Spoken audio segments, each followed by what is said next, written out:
The moment those elevator doors opened, I knew something was wrong. No buzz, no tapping keys, not even the usual bad EDM playing from Dax's speakers.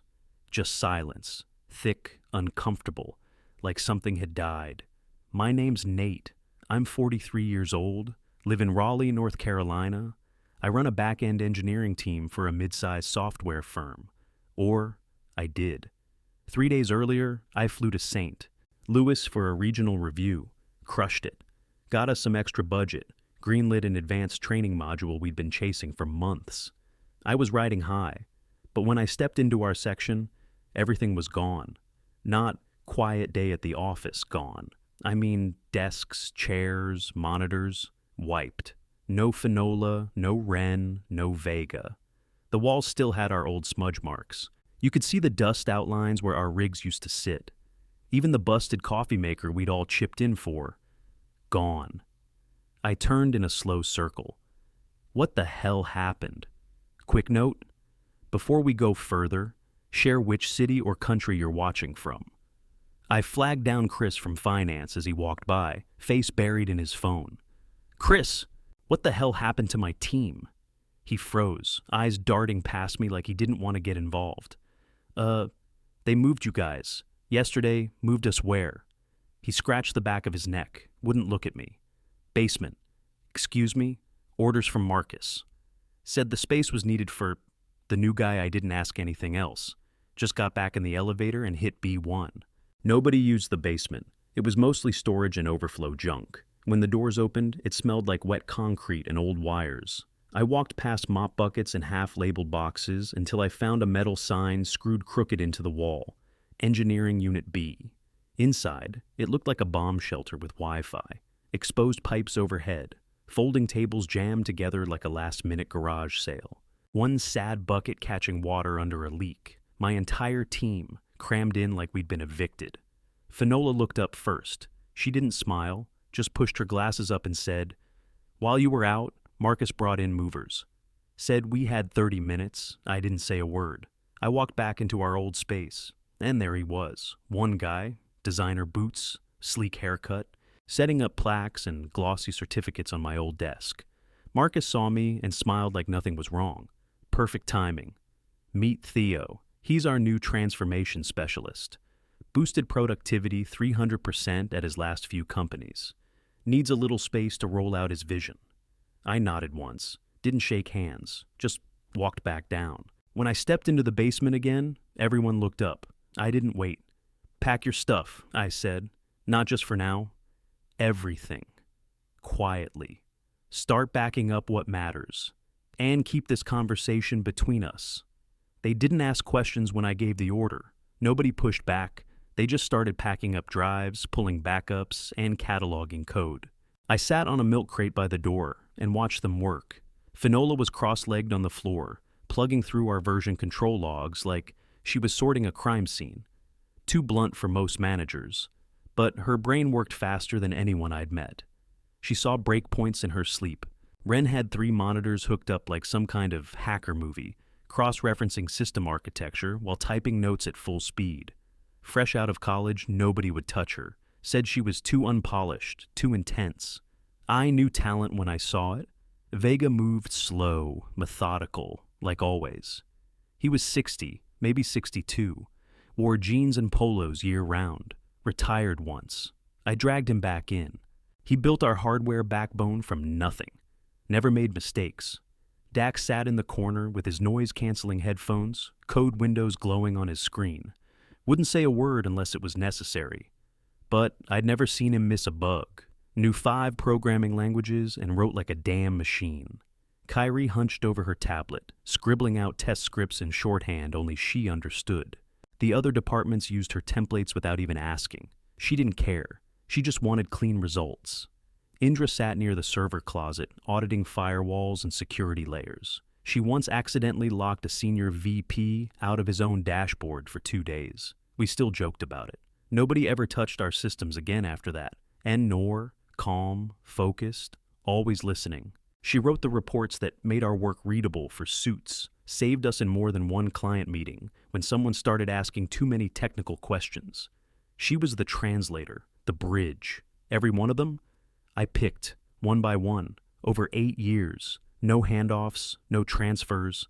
I built that team myself, and together we delivered every time. We weren't flashy, we weren't loud, we were reliable, efficient. We handled the back-end architecture of half this company, the actual guts of the operation. Nobody cared, until the day we vanished from the floor and suddenly things weren't running as smooth. 6 months before all this, our old department head, Lori, retired. Good woman, understood engineers, kept us off the radar. Then Marcus came in, fresh haircut, Harvard MBA, full of management speak and smug smirks. Right away he started talking about disruption, synergy, and new blood. Told us we needed to be more visible, more scalable. That's how I knew we were screwed. He wanted fast wins, pretty dashboards, stuff you could pitch in a boardroom without explaining how the damn product worked. He was aiming for a C-level promotion, and we didn't fit the narrative. Then came Theo. Out of nowhere. No background check, no proper onboarding. Just a handshake from Marcus and a vague introduction. The guy talked in loops. Agile transformation, high-leverage workflows, human-centric pivots. All smoke, no substance. You couldn't pin him down on any metric. If you asked about results, he changed the subject. I watched him bounce around for 2 weeks without touching a line of code. Nobody asked why he couldn't hold a job for more than 8 months. Nobody asked why every place he'd worked either downsized or reorganized right after he left. We didn't complain, didn't make waves, just kept showing up. We were running builds, pushing patches, fixing bugs. I made sure we backed up everything, not just projects, but processes, playbooks, and full version histories. Made the documentation airtight, because I knew what was coming. Dax caught on quicker than the rest. He slid into the back room one afternoon while I was sorting through physical asset logs. "Why are we organizing so thoroughly?" he asked. "They're not keeping us around." I didn't sugarcoat it. "Because we keep ourselves around. No matter where we go, our standards stay with us." He just nodded. That's how Dax handled things. No drama, just facts. Truth is, I wasn't planning a mutiny, not yet. But I was preparing for one, quietly, efficiently, like any good engineer does. I kept thinking about all the nights we stayed late to hit deadlines, all the times we'd pulled things out of the fire for other departments without asking for credit. No bonuses, no recognition. We were the spine of this company, and they stuck us in a basement to make room for a guy who hadn't even unpacked his damn laptop. A couple days later, my phone rang. Blocked number. I almost ignored it. "This is Nate," I answered. "Nate, it's Elaine. The CEO." I stood up fast, banging my knee on the underside of the folding table. "Yes, ma'am. I need a detailed breakdown of your team's contributions. Board wants to review your department at next week's meeting. Frankly, I've had concerns about Marcus's direction. I need hard facts." My heart kicked up. "Absolutely. When do you need it by?" "Monday. Don't sugarcoat anything." I hung up and immediately pulled out my personal laptop. That thing ran better than any company-issued gear anyway. I dragged a desk lamp over, plugged in a dying fluorescent from the hallway, and got to work. Whole place still smelled like mildew and old wires. Finola slid me a coffee at some point. Nobody asked what I was doing. They just worked around me like always. By Friday morning, I had the full presentation built out. Line-by-line results, productivity gains, code efficiency reports, system uptime, client feedback, all traceable, all tight. That's when Marcus cornered me in the stairwell. He was grinning like he just landed a big fish. "Change of plans," he said. "Board's shifting focus. They want to hear about the future now, not the past." Theo's presenting instead. I didn't blink. Got it. Nothing personal, just trying to align vision. I walked right past him without a word. When I stepped back into the basement, the energy shifted. Ren looked up first, caught the expression on my face, and turned her laptop toward me. Half-written resignation letter. "So that's it?" she asked. "We just eat this?" "Not yet," I said. "Keep backing things up." Heads down. No one spoke after that. Just the faint tapping of keys and the drip of that leaky pipe. Over the weekend, I started hearing whispers. First from Kyrie, then from someone in accounting. Theo's pitch had flopped. Couldn't answer technical questions. fumbled on metrics. Board members weren't impressed. By Tuesday, it was official. He'd tanked. That afternoon, Marcus strutted into the basement like he'd just solved world peace. "Good news," he said. "We're planning to move you all back upstairs. East wing, renovations already in motion, the east wing, leftover space, no windows, half the outlets broken, HVAC always sketchy." But I smiled like I was grateful. "Thanks for recognizing our value." He patted the doorframe like he owned it. "Of course. We're a team, right?" That night, I made a call I'd been sitting on for a while. Trina. She used to run cybersecurity at another firm before jumping ship to become VP at a mid-sized software company downtown. Years ago, her department got hit with a nasty breach, and I personally helped sort it out. No charge, no ego, just cleaned it up. She never forgot it. "Nate," she answered, "I was hoping you'd call." "You still building out your infrastructure team?" I asked. "We are. We've got budget and a hell of a backlog." "Why?" "Mind swinging by tomorrow? I've got something to show you." I set the whole thing up like clockwork, had the timing down to the minute. Next morning, I sent Marcus and Theo into a boardroom walkthrough, one of their flashy little routines with screensavers and mood lighting. I made sure Trina accidentally ran into them in the hallway. Theo stepped forward first, always ready to pitch. "Nice to meet you. I'm leading the transformation team. We've seen triple-digit productivity increases since I came on." Trina smiled. "Really? Which companies?" He rattled off 2 names, big ones. She nodded politely. "I served on the board at one of them," she said. "Funny, I remember a lot of chaos during that time. No actual gains, just turnover." Theo blinked. Marcus shifted uncomfortably. "Well, there were factors." She turned to me. "So, Nate, have you thought about my offer?" "Already accepted," I said. "My entire team's moving with me. Contracts are being drawn up." Now Marcus looked like he'd swallowed a fork. "Wait, what?" "That's Trina, this is poaching. There are ethics here. Check our contracts," I said. "No non-competes, no non-solicits. You demoted us to a basement. Trina's offering double the pay to do real work in a real office. This is us taking control." He opened his mouth again, but nothing came out. I left him standing there, stunned, and went straight back down to the basement. They all looked up the second I came in. I didn't wait. "We're out," I said. "New jobs.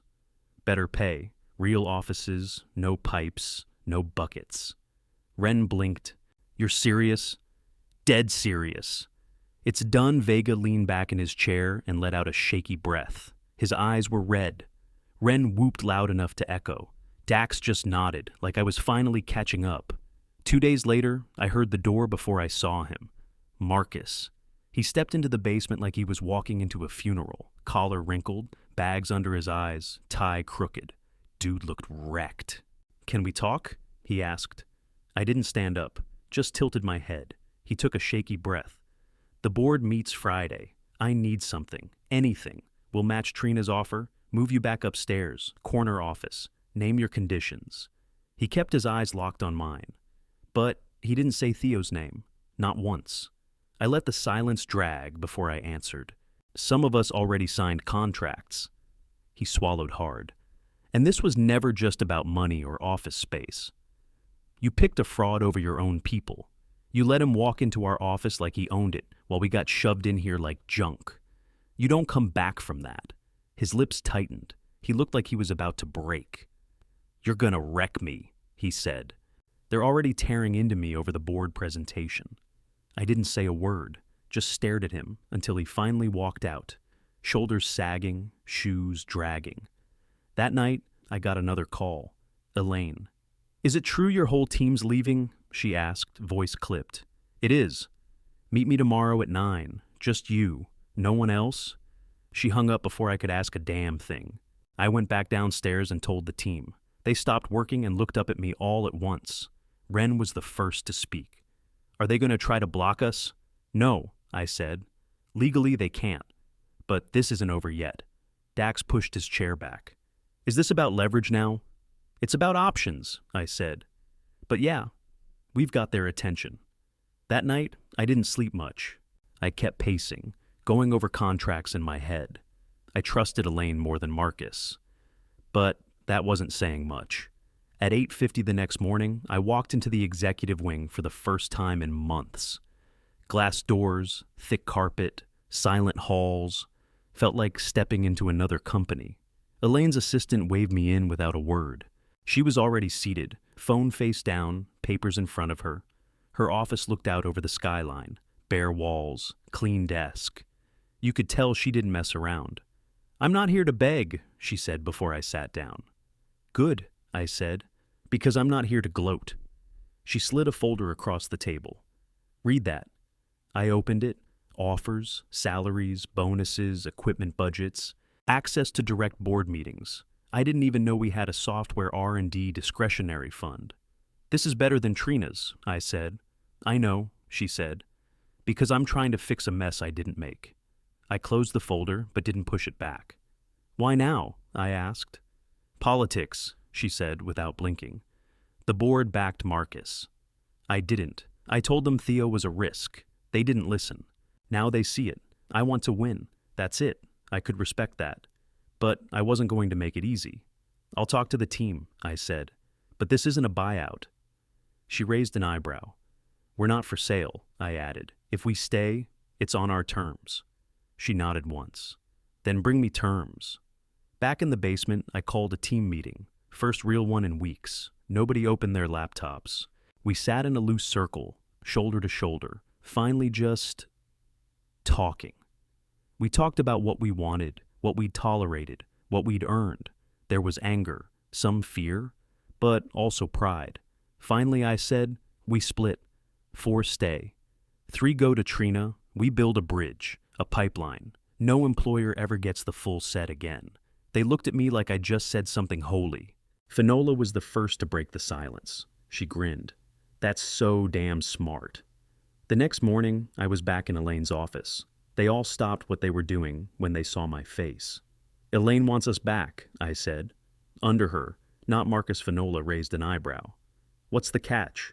"No catch," I said. "Just timing. She wants to fix a mistake." "Better than Trina's deal?" Dax asked. I nodded. "Easily." That lit the fuse. Everyone started talking at once. Kyrie wanted stability. Nord leaned toward fresh ground. Vega just wanted to be respected again. Ren, oddly enough, stayed quiet. We sat down and hashed it out for real. Hours passed. Nobody held back. We talked about Marcus, Theo, all the times we'd been brushed aside, all the crap we'd swallowed. But we also talked about what we wanted moving forward, what kind of future we could build, not just what we were running from. I pulled out my phone and made the first call. "Trina," I said, "update. We're splitting the team. 3 of us are coming over, but we're building a permanent partnership between both companies." She paused. "You trust Elaine?" "I trust what we're building." She sighed. "Not what I wanted, but all right, let's talk terms. Next call, Elaine." "We're accepting," I said, "but not all of us. 4 are staying. 3 are going to Trina. We'll build you a formal collaboration plan, share frameworks, keep innovation flowing both ways." "You're dividing the team?" she asked. "No, we're scaling it." Strategically, there was a long pause. Then she said, "Get me that plan." After I hung up, I looked around at my team, our team, and saw something I hadn't seen in a long time. Hope. The next morning, we got the invite. Whole team, 10 a.m., boardroom, no agenda listed. When we walked in, Marcus was already mid-pitch, laser pointer in hand, talking through some ridiculous org chart projected on the wall. Theo stood next to him like some mute bodyguard, arms crossed, staring at nothing. To my surprise, Trina was seated quietly near the back, clearly invited as a guest to observe the proceedings. Neither of them looked at us, not at first. Elaine sat at the far end of the table, arms folded, expression carved from stone. Half the board members were scribbling notes. A few didn't even glance up. We took our seats quietly, waited. Marcus droned on. "So, by restructuring the flow of execution through agile task chains, we've increased strategic throughput and overall team adaptability." "Marcus?" Elaine interrupted. No smile, no tone. He stopped mid-sentence. "Yes?" She gestured toward us with 2 fingers. Would you like to explain why this team was moved to the basement? His throat bobbed. We, we had to temporarily reallocate space. Renovations. That's all it was. Elaine turned to me. Do you have something to share? I stood up, looked directly at the board. My team opened their bags and passed out packets, one to every member, stapled, clean, organized by section. Our performance metrics, I said. Full breakdowns, deliverables, code reviews, testing logs, department contribution rates, client feedback. A woman in a navy blazer skimmed the first page, raised her eyebrows. This guy... She pointed at Theo's name in a section labeled Prior Employment and Outcome Reports. He led a team that failed to deliver for 3 consecutive quarters? Yes, I said. Twice. Another board member flipped to the back pages. And this team, yours, produced 78% of department output this past year? Correct, I said. He looked up. Then why were they the ones relocated? I didn't answer. I didn't have to. All eyes turned to Marcus. He opened his mouth, closed it, opened it again. Nothing. Theo still hadn't moved. Elaine leaned forward slightly. Marcus? His jaw twitched. There were factors, such as... He looked at Theo for help, but Theo just stared at the table like it might swallow him whole. A silence settled over the room, sharp as a dropped glass. I stepped forward again. One last thing, I said. We're not all leaving. Some of us are staying, under Elaine's leadership. Others are moving to a partner firm, Trina's company. There was a subtle shift in the room, murmurs, side glances, but not surprise, interest. We're building a cross-company collaboration pipeline, I continued. Secure knowledge sharing, joint tools and architecture. We've already mapped the integration. No loss of productivity. In fact, quite the opposite. That's when Trina stood up. She'd been seated in the back, quiet until now. She stepped forward, cool and calm.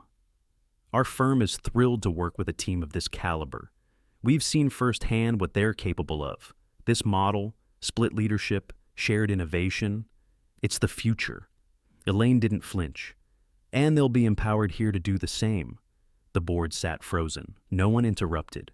Theo looked like he'd swallowed a screw. Still hadn't said a word. Marcus? He looked half dead. You've been planning this, he muttered, voice barely above a whisper. I met his eyes. Since the day you shoved us in that basement? No one spoke after that. We let the silence hang, not as a threat but as a fact. The board got the message, loud and clear. After the board meeting, we didn't go back to our desks. We went straight to O'Malley's 2 blocks down. Dark wood, sticky floors, loud music. First real celebration we'd had in months. Vega ordered the first round before anyone could even sit. Dax grabbed the biggest booth in the back. Kyrie tossed her work phone into a pitcher of fries like it was cursed. We all laughed like something heavy had finally snapped off our backs. My phone buzzed. Text from Elaine. Marcus and Theo are gone. You're director now. I didn't say anything right away. Just held the screen up so everyone could see. The table exploded. Ren screamed. Finola grabbed a glass and slammed it to the table like a victory bell. Norris stood up and hugged Vega, who looked like he was going to tear up again. Even Dax cracked a rare smile. So, Vega asked over the noise, was this your plan from the start? I shook my head. The plan was to protect us. This just turned out better than I expected. He raised his glass. To basements and bounce backs. We toasted with cheap whiskey and cold fries. It was perfect. 6 months later, both teams were killing it. The dual company pipeline was smooth, fast, and way more effective than anyone thought possible. No competition, just collaboration. I split my time between both offices, 2 days here, 3 days there. Same systems, same values, same expectations. Different buildings, but one purpose, and it worked. We had full buy-in from the top down. Elaine gave us space and trust. Trina gave us freedom and backing. No politics, no fluff. Just real support. Every single person on the original team got promoted, whether at Elaine's company or at Trina's. Each one was leading something, owning something, building something. We weren't just keeping up anymore. We were setting the pace. Marcus, last I heard, He was consulting for some startup that didn't exist 3 months later. No one missed him. Theo started a blog about personal productivity and leadership. Last time I checked, it had 2 posts and 0 comments. Sometimes, when I walk into a clean, well-lit office with dual monitors and working AC, I remember that basement, that damn leaky pipe, the bucket, and I smile. Because they thought that basement was a punishment. They thought they buried us. But all they really did was put us in one place, long enough to plan everything.